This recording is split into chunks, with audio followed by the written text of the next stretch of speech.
as you mentioned, it was kind of a defensive day on Saturday, which is good. But, when you hear that, people are naturally going to be like, well, what about the offense? So you said the offense had flashes. What else can you say about what you heard from the offensive perspective on Saturday's scrimmage? Yeah, let's pull up notes here and let's see. And we have all these up on Gamecock Central, by the way. So I'll just share little details on what our guys have reported. And JC Sherbert reported this. Speaking of the running backs, Matt Fuller is very likely the starting running back right now, and Clark, Howell, Auguste all have had their moments. Don't have anything specific on like the offense and like what the score was or anything. What we do know is that the offense, did not like it. It wasn't the same type of performance as the offense had in the first scrimmage. But again, this defense is going to be good this year. So, that's the thing there. And, DJ Black has continued to look really impressive. And Briles was even really, talking a lot about how much of an impact he's going to make this year. So I think the offense is in a good spot right now heading into the season. It feels like things are going well. One other thing that we know is that penalties have been minimized a good bit. Still a few penalties here and there, but it's not as bad as it was in, like, say, last year's scrimmage, where you have dozens of penalties in those scrimmages. So that is definitely something good for sure. Yeah, absolutely. And again, we've talked about this several times on the show over the last week. Another position group where there's a lot going on, Jack, and you have a couple injuries there that you're now taking into account. So where do you feel things are at with the receiver room? Just my thoughts. I mean, Nick Harbor, obviously, at one of the receiver spots.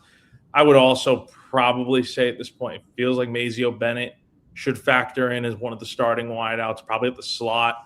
And then it really is like a toss-up. I think you have like Nitro Tuggle, Donovan Murph, and DJ Black, who I just mentioned a moment ago, as your other potential candidates to be a start. If you're having three wide receivers out there to start, I think it's Harbor, Mazio, and then I just think the buzz around DJ this preseason has been real. He caught a touchdown pass in the first scrimmage of the preseason, had another good scrimmage on Saturday.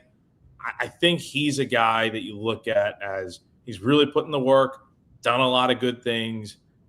I think that's a guy that ends up earning a starting spot in this wide receiver. But make no mistake, like the other guys like Tuggle, Murph, those guys are going to play a lot.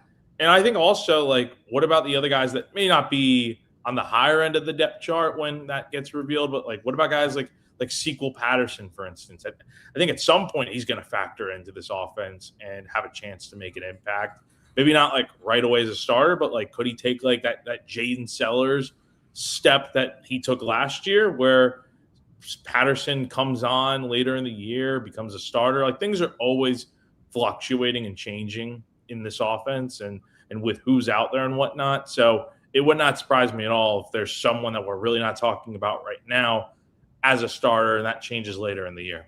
Yeah, no doubt. And we've seen that with South Carolina in the past. So these guys know that there's always an opportunity for them to come in and do some work and do some damage. And Shane Beamer's never been shy about switching things up if necessary. I do want to talk a little bit more because, as we mentioned, coordinators were talking today, and clearly, like, the big name that everyone wants to hear about and from is Kendall Briles, because everyone is curious about what this offense is going to look like. We won't 100% know until we see it out on the field. And then even with that, like, we have to keep in mind, probably through the first couple games of the season for South Carolina, you're not going to see everything South Carolina has to offer. I just don't assume they're going to open the entire playbook in the first 2 weeks. That's just my opinion, though. But Jack, was there anything else that Kendall Briles said today or mentioned where you're like, that stood out to me? Well, we did get clarity on that he will be calling plays on the field this season. So that's really where he feels the most comfortable at. And it makes sense. I mean, you get the interaction with the players, you get to be up close and personal with them and kind of communicate with them in that way rather than through a headset where you're up in the press box. So we've seen this a good share of guys that have called plays from the booth, like Dal Loggins was always in the press box when he was the OC here.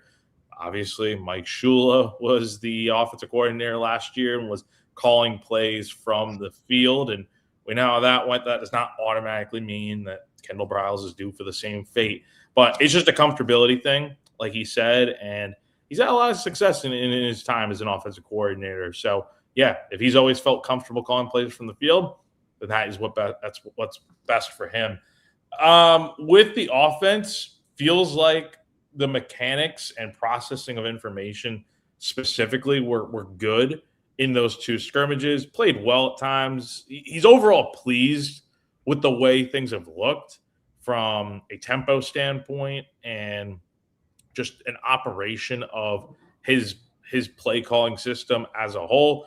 You're going up against a defense that I think is going to be pretty good this year and have a lot of takeaways and be one of the better groups in the SEC potentially. Like that, like the defense is going to get their own, and we saw that or heard about that in the scrimmage this past Saturday, where the defense wins the day. But I think this offense is going to be refreshing to see after the way things went last year, where this offense could just not score points and move the ball consistently to get into the end zone. So I think that might be a nice change of pace this year. But it seems like things are going pretty well with this offense so far under Briles. Are you at all concerned about calling plays from the field? I mean, there's pros and cons, right? Like you obviously get to be down there with the players, which I think is a huge pro because you're around them. You get to effectively communicate with them.